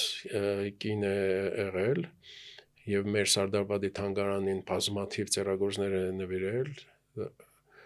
օրինակ ինքը ասում է, որ թելքաշ ձևը, այն թափի ամենաբնորոշ կողմը թելքաշն է, որ կդորի միջից թելեր են հեռացնում։ Հա, ուրեմն ասում է, որ դա վաղուց տարածված էր Մերձավոր Արևելքում, այն թափցիները դա կատարելագործեցին եւ նոր մագարտակի բարձրացրեցին։ Հիմա սրա հայկականության մասը, օրինակ մենք ինչ ենք հասկանում, երբ որ ասում ենք հայկական, Այսինքն եթե առաջինը հայերն են արել, ո՞րն է։ Այդ առաջինը անելը ոչ մի ձևով չես կարող բացել, ոչ թե թուրքերը կարող են բացել այդ հայկական թե թուրքական է։ Չգիտենք, մեր զավոր արևելքում դա հնագույն ավանդույթ է։ Եվ օրինակ Արցախի շատ գեղեցիկ սրբիչների վրա էլ թելքաշով բաներ կան, այնպես որ մենակ այն թափում էլ չէ, ասենք Հայաստանի գավառներում, տարբեր գավառներում պատահում են ծերագործներ, որոնց վրա փոքր մասեր կան թելքաշով, ուղղակի այն թափի ասեղնագործության մեջ դա գերիշխող է։ Հիմա օրինակ ինձ իմ տեսած հազարավոր ծերագործների փորձով, հա, իմ համար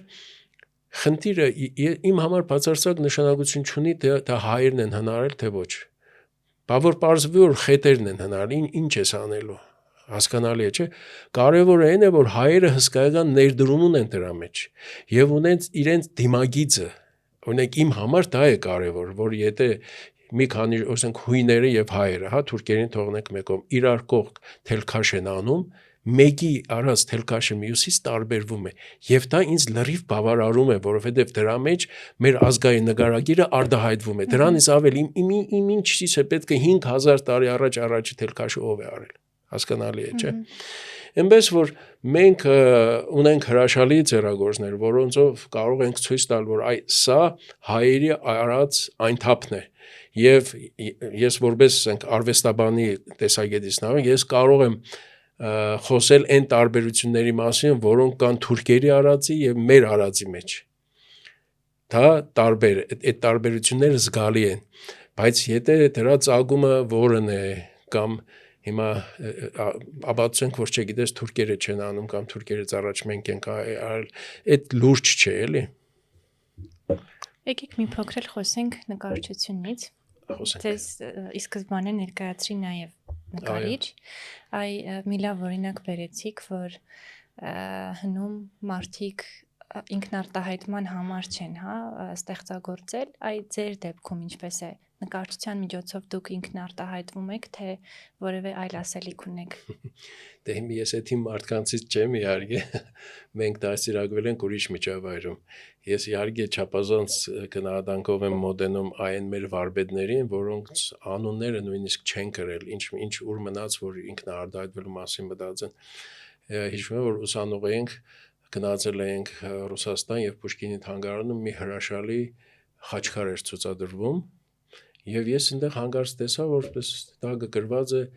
«Неизвестный армянский мастер»։ Неизвестный ո՞րն է, մեր խաչքարի 90%-ը неизвестный է։ Մեր որ վարպետն է հայտնի, որ մարդիկ արել են, որովհետև հավատացյալ են եղել, գիտեք, իրենց համար այդ խաչքարը անել, այսպես արվեստի գործ ստեղծել չի եղել, այդ բոլորին ուրիշ process է եղել։ Իրանց անունը նույնիսկ չեն գրել, ուր մնաց, որ մի օիմբազություն անեին, որ դրանով իրենք տարբերվեին մյուսներից։ Այս տեսակ բան չի եղել։ Մենք ուրիշ ժամանակներում ենք ապրում եւ իմիջայլոց արվեստի մասին խոսել իմ համար շատ ցավալի է, որովհետեւ նաեւ շատ բարեկամներ ունեմ, չէ, հսկայական շրջապատ ունեմ, արվեստաբան, արվեստագետ, ընկերներ եւ այլն։ Եվ դրա համար մի քիչ դժվարանում եմ։ Տեսեք, մենք ապրում ենք բզգտված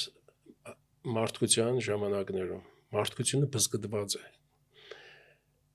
Գաղափարների սոսկալի տարբերություն կա։ Եվ դա ոչ միայն ժողովուրդների պետությունների միջև, այլ նաև ներքին բզգտվածություն կա։ Օրինակ, եթե 30 տարի առաջ նույն շենքում ապրող մի քանի հոգի, որոնք գնում էին նույն թաղի դպրոցը, հա, նույն, չգիտեմ, մոտարպես նույն ճաշերն էին ուտում եւ այլն, իրանք գաղափարների ընդհանրություն կարող էին ունենալ որևէ հարցի շուրջ։ Այսօր այդպես չէ, այսօր քու հարևանը կարող է բոլորին ուրիշ բան է մտածում, նույն հարցի մասին դու ուրիշ։ Այդ դա բզգտվածություն է եւ դա բացասական բան է։ Հիմա կարող է ինձ բան անեն, թե որն է կորեական տարբերակն է լավ, որ ասենք բոլորը միասին քնում արթնանում են եւ այլն։ Հիմա ես չգիտեմ,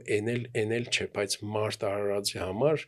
մարդուն մարդ է դարձնում հասարակությունը եւ այս բզգտվածությունը, որ քեզ եթե ասենք միտեղ մի երեխա մի սխալ բան է անում, դու դիտողություն անես, կողքից կասեն, որ գնա քո կյանքով ապրի։ Այսինքն չեն ուզում, որ դու այդ երեխի մասին մտածես։ Հա, ուրիշ երեխա է, բայց կարող է ավտոյի տակ ընկնի, ասում ես, որ մի քիչ ես կամարի, կարող է կողքից ասեն, դե գնա կյանքով դաբրի, ինչ գործ ունես։ Այս ժամանակներին ենք հասել։ Եվ իսկ նկարչության, եթե նկարչության մասին խոսելու լինես, նախ պետք է շուրջիդ զրուցակիցների հետ ճշտես, թե իսկ իր համար ինչ է նկարչությունը, որովհետև այդ եմ ասում, որ բացարձակ տարբեր բաներ, կարող ես խոսում եմ մի բանի մասին, որը իր համար դա նկարչություն չէ։ Ինչ է ձեզ համար նկարչությունը։ Ես ուրեմն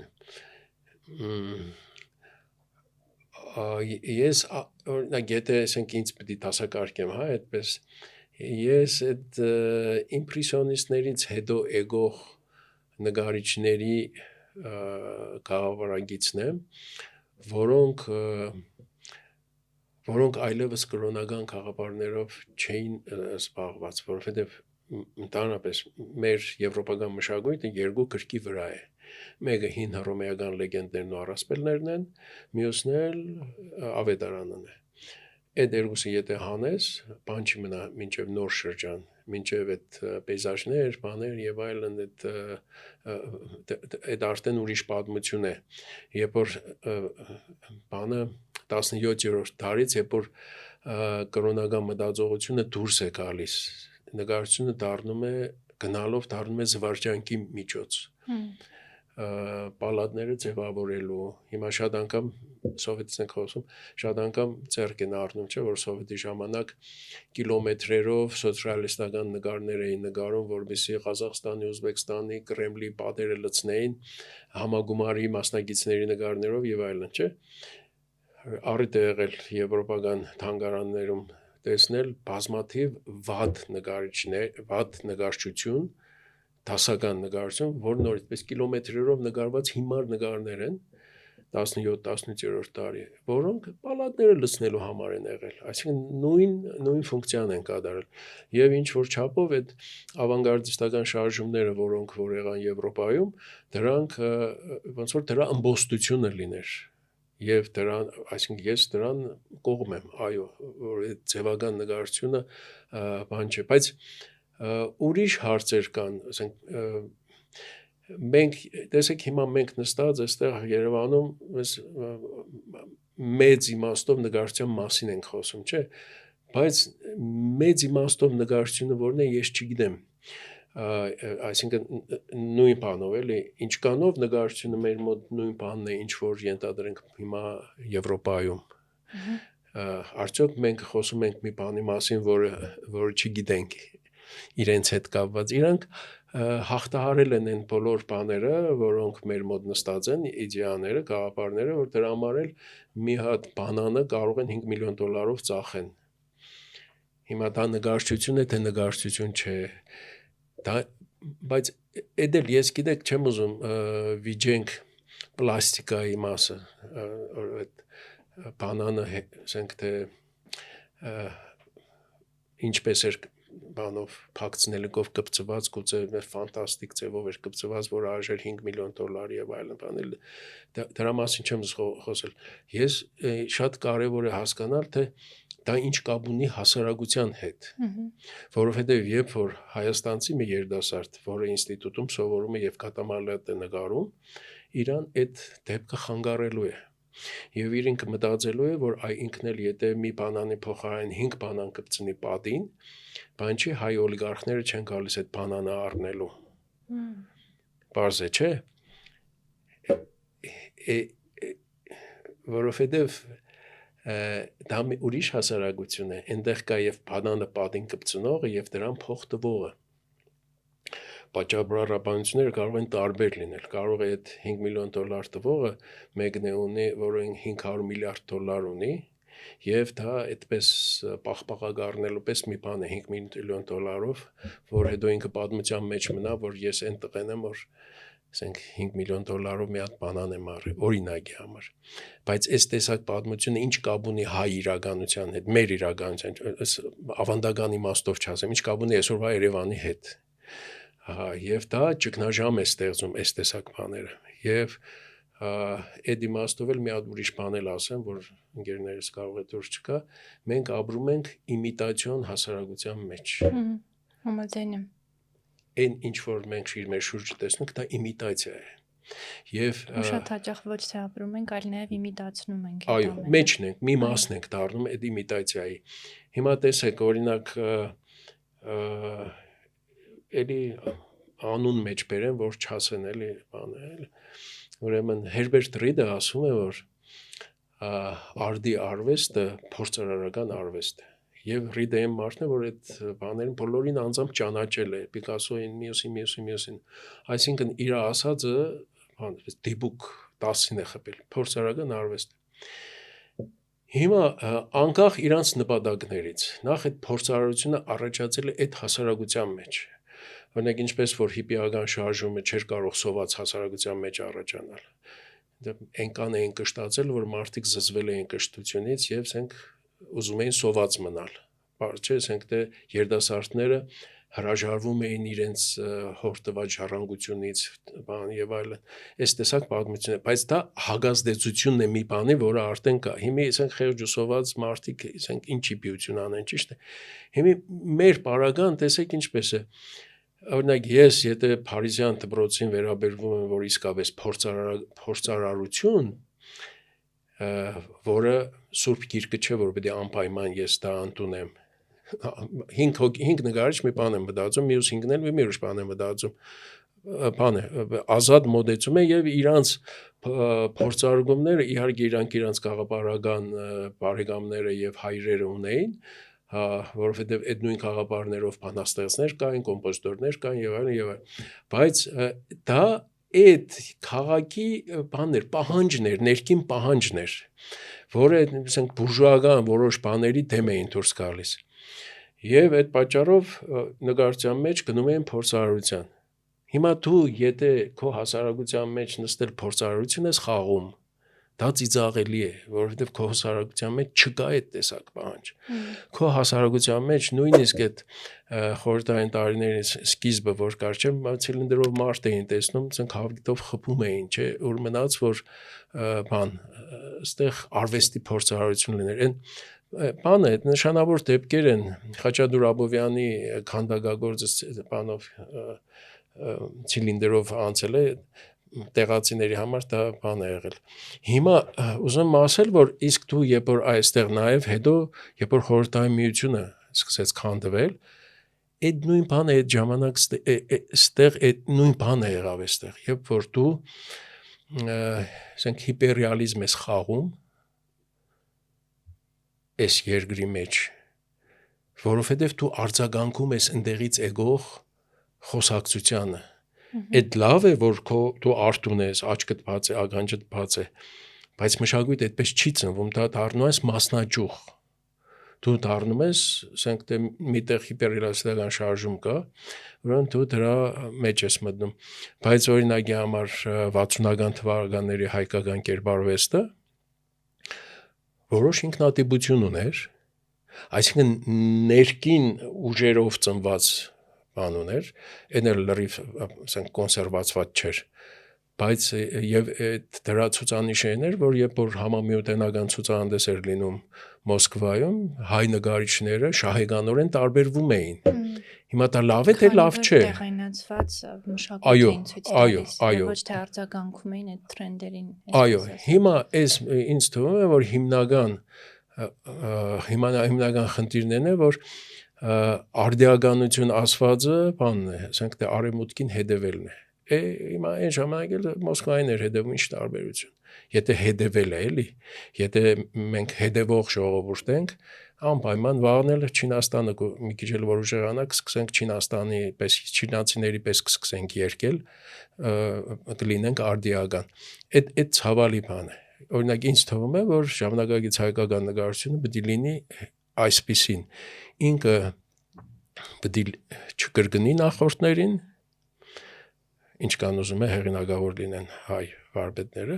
եւ պետք է չկրկնի արևմտյան բաներն, այդ իմիտատոր չլինել, ինձ թվում է, որ այս մեր 30 տարվա հիմնական մասը անցել է իմիտացիայի վրա, գիտեմ, որ այս ասածներս շատերին դուր չի գալու, բայց դուր չկա ինչ անեմ, որովհետև դա իրականություն է եւ ցավալին է, որ օրինակ այն ժամանակ երբ որ 80-ականներին, հա, Գորբաչովի ժամանակ դա հմայք ուներ, որովհետև հագադրվում էր սոցիալիզմին։ Այսօր չիմաց չկա սոցիալիզմը, ինքը ինքնստինքյան ինչ է այդ բանը եւ մի ուրիշ բան էլ ասեմ, որ նորից ցավալիորեն այդ process-ի կոնտեքստը քաղաքական էր։ Երբ որ որոշված էր Խորհրդային Միությունը քանդել, ինքը պետք է քանդվեր ոչ միայն որպես մեծ պետություն, այլ մշակույթի իմաստով էլ եւ այդ ժամանակ որևէ բան, որը ասենք pedagogan մտածողությանը թեմ էր, ողջունելի էր։ Պետությունը հիմա չկա, հիմա մենք օրինակ հիմա ես նայում եմ նույնիսկ 60-ականների նկարիչներն էլի աններ չեմ ասում տան, որովհետեւ կարող է ցավոտ լինել, բազմաթիվ հեղինակներ կան, որոնք որ իրանք արդիական էին այդ պահի համար հագասովետական կողմնորոշման իմաստով։ Սովետը չկա, իրանք արդեն ժամանակավրեպ են, բայց մենք այդ ժամանակ էլ ունենք մի քանի անուններ, որոնք այսօր էլ ժամանակավրապ չեն, այո, որովհետև իրանք ինքնատիպ են։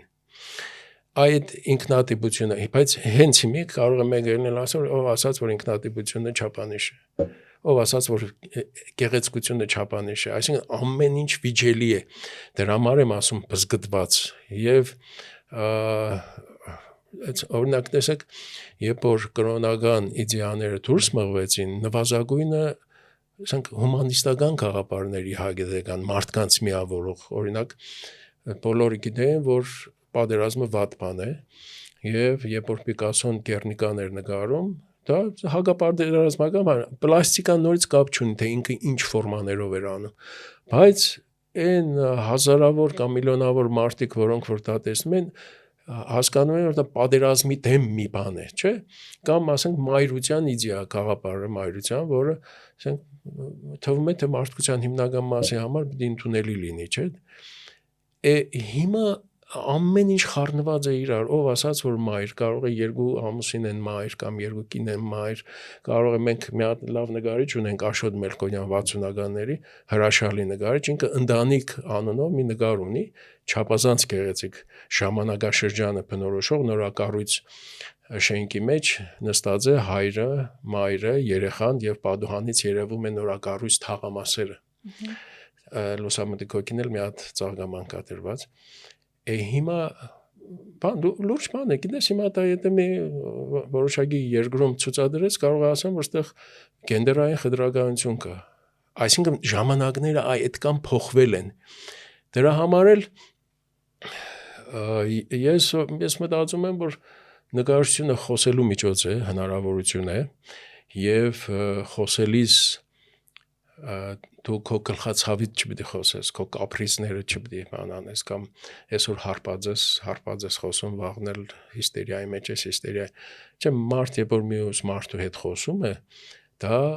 բան է, ակտ է, էներգիա են տալիս եւ վերցնում մարդիկ։ Եվ նորմալ մարդը լավագույնն է փորձում անել, չէ՞։ Վերջը եթե դու նկարի միջոցով խոսում ես ու քո նպատակը այդ խոսքը տեղ հասցնելն է, հետեւաբար պիտի ազատվես բոլոր խանգարող հանգամանքներից, որպեսզի հնարավորինս արագ, ուղիղ եւ անաղարտ ձևով քո խոսքը փոխանցես։ Հիմա մենք եթե մի ուրիշ բան էլ ասեմ, մենք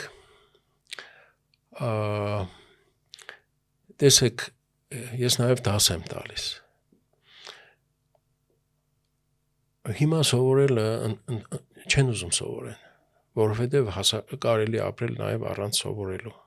Հիմնականում չեն ուզում սովորել։ Եվ դա գալիս է մեր այսօրվա ժամանակակից կյանքից։ Երբ որ դու մի շրջան կար, տարիներ առաջ կարծեմ Կանադայում էր մի հատ աղջիկ կար Հուդիտ անունով, որ ռեկլամեցին շատ, ասում էին, որ 7 տարեկան երեխա էր, ինչ էր, որ հա նոր Պիկասոն է ծնվել, նոր Պիկասոն է ծնվել, երբ որ դու 7 տարեկան երեխայի ստեղծագործությունը Պիկասոյի հետ ես համադրում, նշանակում է, որ կրթություն, ուսում, գիտելիք բոլորը գնում է գրողի ծոցը։ Չի կարող այդ տեսակ բան լինել։ Չի կարող երեխան կարող է անմիջական լինել, բայց դա հերիք չէ։ Եվ ասենք այդ մեծ վարպետները ունենալով գիտելիք, փորձառություն եւ այլն, իրանք նաեւ հասել են նաեւ որոշակի անմիջականության։ Բայց եթե 7 տարեկան երեխան կարող է ինձ ասել մի բան, որը կարող է ասել 70 տարեկան Պիկասոն, ուրեմն Պիկասոն իզուր է ապրել իր կյանքը։ Չի կարող այդ տեսակ բան լինել։ Եվ մի հատ ուրիշ ավանտյուրա էլ կա։ Օրինակ նկարչության պարագային դու Պիկասոյին հավասարեցնում ես այդ 7 տարեկան երեխայի եւ իր ստեղծագործության հետ։ Բայց երբ որ դու բիզնես ես ուզում սկսել, դու չես գնում այդ երեխայից խորհուրդ հարցնես, թե այս բիզնեսը անեմ, թե չեմ, որովհետեւ այնտեղ վախենում ես, որ կարող է փողերդ կորցնես։ Մարդկային փորձառությունը անպայման պետք է լինի, եւ երեխան չի կարող 7 տարեկան երեխան նույն փորձառությունը ունենա, ինչ որ վարպետը։ Հին ժամանակներում, երբ որ մարդիկ մի բան չգիտեին, գնում էին իմացողին հարցնելու։ Հիմա մենք նույնն է, որ ասենք դուրդ բանաս ով պատահեց իրեն հարցնես, հետո ասես, որ բայց ես ազնիվ եմ գտնվել, գիտես, ես բան եմ արել, մոնիտորինգ եմ արել, ասենք թե հիմարների մեջ մոնիտորինգ ես արել, հա, անկապ մարդկանց հետ, բայց ասենք ֆիզիկայի մասին հարցը, ինչ մոնիտորինգ ես անում, ֆիզիկայի մարդ գնում ես ֆիզիկոսին ես հարցնում։ Այնպես որ մենք խիստ դեգրադացված հասարակության մեջ ենք, եւ սա մեզ կործանելու է, որովհետեւ այս նույն մոդեցմամբ, եթե բժշկությանը մոդենանք, հա, որ մարդկանց կյանքերի զբաղվում եւ այլն, կտեսնենք, որ սա բան է, կատաստրոֆա է։ Արվեստն էլ է կատաստրոֆա, ուղղակի արվեստի դեպքում շոշափելի չէ, դրա մեջ օրինակ ինչպես է, որ ասենք թե վատ երաժշտությունը ներվերի վրա ազդում է, չէ։ Ես նկարչություն կա, որ չեմ նայում։ Եվ այդ էլ ասեմ, որ ժողովրդական արվեստի մեջ ես հանգստանում եմ, որովհետև ժողովրդական ստեղծագործողը ոչ ժամանակագիցները հավակնությունների մեջ են։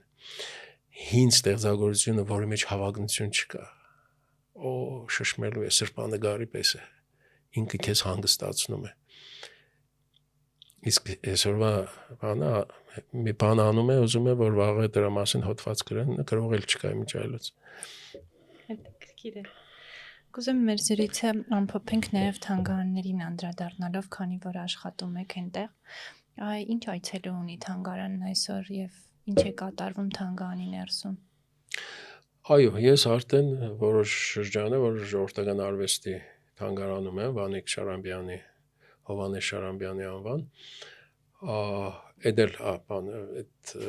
նորից ժողովրդական արվեստը ինձ գրավող բան է։ Թանգարանի հետ այնախ շատ գեղեցիկ կոգիկ թանգարան է, շատ հետաքրքիր հավաքածու ունի եւ նաեւ մասնաճյուղեր ունի, ինչ վերաբերում է այցելուներին եւ խմբերով երեխաներ են գալիս եւ ուրեմն օդարներ են գալիս եւ տարիքով մարդիկ են գալիս ամեն տեսակ նաեւ դասընթացներ կան թանգարանինքից այդ տեսակ ծրագրեր կան, որոնք որ շրջաններում են անում երեխեքի հետ գոր գասեղնագործություն սովորացնելու եւ այսինքն բավական ակտիվ է։ Այնպես որ ես անկեղծ ասած այդ թանգարանում նաեւ իմ արդեն վաղեմի բարեկամներն էին աշխատում եւ ես իմ համարպես հարազատ կոլեկտիվի մեջ մտա։ Իմ այնտեղ աշխատելուց հետո 2 ցուցահանդես ենք ունեցել, որոնց մեջ ես ակտիվ դեր եմ ունեցել, մեր տարեկան ծրագիր կա, բազմաթիվ ցուցահանդեսներ են լինում։ Մի հատը ասեղնագործությանն էր վերաբերում, բայց վերնագիրը այսպես էր վերաբրումի օրագիր, ուրեմն այնտեղ նորից Մարաշ, Թափուրֆա դրանք էին ցուցադրվում, բայց այն կանանց գործերն էին, որոնք որ ցեղասպանության միջով անցել էին։ Ուրեմն դա իմիջիայլոց այն ինչ որ ես անում եմ, ուզում եմ ասեղնագործություն, ուզում եմ ուրիշ որևէ բան, հիմնական շեշտը դրված է փաստացիության վրա, որ այս ծերագործը ունի հեղինակ, այս հեղինակը այս կինն է։ Իդեպ միջանցիկ մի հարց տամ, ասեղնագործությամբ միայն կանայք են զբաղվել։ Չէ, օրինակներ կան, որ նույնիսկ վերջին ժամանակները Լիբանանում Մարաշ աշխատող տղամարդ կար, բայց քիչ հազվադեպ։ Ավելի կանանց է բնորոշ եղել։ Կանանց է բնորոշ, նաև դպրոցներում սովորացրել են սկսած այն թափից 10-րդ տարի վերջից իրանց դպրոցական վկայականները որ նայեք, այնտեղ պես թվաբանություն եւ այլն դրանով են կա նաև ասեղնագործություն, որ գնահատական են ստացել։ Հետո նույնը Հալեբում է եղել եւ այդ կանայք աղջիկները, երբ որ հարս է իր բերում, նվազագույնը այդ հարսը ծերագործ անել գիտեր եւ այդ ծերագործով նպաստելու էր ընտանիքի բյուջեին։ Այո։ Ուրեմն հա, այդ ցուցահանդեսներ եւ հիմա որ ընթանում է, դա էլ վարպետներ եւ գործիքներ ցուցահանդեսն է, որը այդ բավական ժամանակ դա ուզում է ցուցահանդեսը կազմակերպել, ամբողջությամբ բերված է Սիրիայից, ինչ որ ցուցադրում ենք, բազմաթիվ գործիքներ, հիմնականում այցելուներին դա է զարմացնում, սալեր են, այն սալը, որի վրա որ պղինձը ծեծում է վարպետը, մուրճերը, բազմաթիվ հարյուրավոր մուրճեր, ուրեմն եւ վարպետների մասին տվյալներ, ուրեմն նախ շատ լավ փաստագրական լուսանկարներ մի շարք վարպետների, ուրեմն եւ նաեւ մի ամբողջ պատ ներկայացրել ենք 200-ից մի քիչ պակաս, հա, ուրեմն ցանկ վարպետը իր լուսանկարը, իր ծննդյան մահվան թիվը, որտեղացիությունը, եթե Հալեբում է աշխատել, որտեղ է աշխատել, շուկայում կամ, չգիտեմ, Նոր գյուղում կամ Խանդակում եւ այլն բաներ, եւ եթե կնիկ է օգտագործել վարպետի դրոշմակնիկ եւ ուրեմն կնիկները։ Այսինքն մի տեսակ բան ամբողջական պատկերացում է տալիս որ օրինակ եթե որևէ մեկը կասկածում է, որովհետեւ այդ բանն էլ ենք հիմա տեսնում, որ ամեն ինչ կասկածի տակ է դրվում, եթե մեկը կասկածում է, որ հայերը հսկայական ներդրում են ունեցել տարածաշրջանում պղնձի մշակման մեջ, հա, ուրեմն այդ պատին որ նայեն, էլ որևէ կասկած չի մնա իրանց մոտ։ Ինձ թվում է, որ նաև որևէ հարցի պետք է այդպես մոտենալ, երբ որ մի բան խոսում ես, հիմքը ուրեմն պետք է հաստատես։ Եվ էլի օրինակ իմ համար բացարձակ միևնույն է, թե առաջի կոպածո պղինձը ով է կոպել։ Իմ համար կարևոր է, որ մեր վարպետները համեստորեն այդ տաժանակիր աշխատանքը, որ օրական 1000 անգամ մուրճով պետք է խփես, որ ձև տաս այդ պղնձեթի տեղին, իրենք աշխատել են շշմելու առարգաներ են, նաև ասեմ, որ ցուցադրում ենք մոտ 1 տասնյակ ընդիր գործեր, առարգա քիչ եմ ցուցադրել, բայց այն ինչ որ ցուցադրված է լավագույններն են, որովհետեւ ցույց տանք, թե ինչ մագարտակի կարելի է հասնել պղինձե եւ արծաթե առարկաներ, դրանք եւս ցուցադրվում են։ Այդպես Շատ լավ, մենք մեր զրույցի ընթացքում նաև կտեղադրենք կադրեր ցուցադրությունից, որպեսզի մեզ դիտողների համար էլ ավելի այսպես խորքային եւ ամբողջական լինի պատկերացումը այն ամենի մասին, ինչի շուրջ զրուցեցինք։ Եվ մեր զրույցը այսօր ամփոփենք մեր ավանդական հարցով, մեր բոլոր հյուրերին տալիս ենք, ասեք 3 փաստ ձեր մասին, որոնցից 2-ը կլինեն ճիշտ փաստ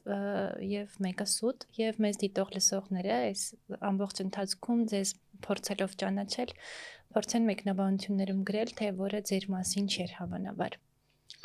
Ո՞յս ինչ բարդ բան էր։ Մտածեք, կարող եք այսպես մի քիչ մտածել ու ասել։ Գուցե ինչ-որ հետաքրքիր զբաղվածություն, որին չանդրադարձանք կամ ձեր բուն մասնագիտության հետ կապ չունի, հետաքրքիր մի բան, որ գուցե անհավատալի թվա, բայց դա ձեզ եւս բնորոշ է։ Մեկը կեղծ, 2-ը ճիշտ։ Հետո կադրից դուրս հատված կնկարենք արդեն եւ այնտեղ ես կփորձեմ ասել որ ներկեղծը եւ որոնք էին ճիշտ փաստերը ձեր մասին եւ արդեն մեզ ամսական բաժանորդագրությամբ միացած մարդկանց առանձին կադրից դուրս հատվածները կուղարկենք։ Այն ինչով որ ես զբաղվում եմ, եթե ես խորապես չուզեմ, չեմ զբաղվի։ Սա մեկ։ Հալեբում ես հանդիպել եմ իմ սիրելի ժողովրդին, ընդեղ եմ իրենց հանդիպել։ Սա 2։ Ափսոսում եմ, որ դասավանդելուն հսկայական ժամանակ եմ տվել։ Շատ լավ։ Շնորհակալ եմ։ Այն բղնձագործներս այդ մարդիկ են։ Այդ ամենահուզիչ բանն է, որ հարյուրավոր մարդիկ ախր այդ բանը մշակելու process-ը որ դուք տեսնեք, չէ՞։ Այնտեղ լուսանկարներ կան, որ կտեսնեք, թե դա ինչպես կարելի է անդադար ծեծել։ Իմիջիայլոց այդ ցուցահանդեսի մասին, որ ես բան եմ անում, մեկ ասում եմ, որ այս էքսպոզիցիան կարելի է կոչել ձոն աշխատասիրությանը, որովհետև մուրճերն են աշխատանքի համար, սալերն են աշխատանքի համար։ Իսկ եթե պատկերացնենք, որ մի սալին աշխատող օրվա մեջ 1000 անգամ է խփում, հələ պատկերացրեք, թե ողջ կյանքում ինչքան է խփել, եւ հələ պատկերացրեք հարյուրավոր մուրճեր, պատկերացրեք դրանք անընդհատ աշխատեին։ Դա ինչ կլիներ։ Եվ այդ աշխատող մարդիկ այդ բանը են անում, որ իրենց երեխեքը կրթություն ստանան, սկիզբը սոված չմնան, հետո կրթություն ստանան, այս գնան ռեժիսոր ոսկերիչ դառնան, չգիտեմ ինչ անեն։ Շատ լավ։ Շնորհակալ եմ հաճելի զրույցի համար։ Մերսի, ես էլ եմ շնորհակալ։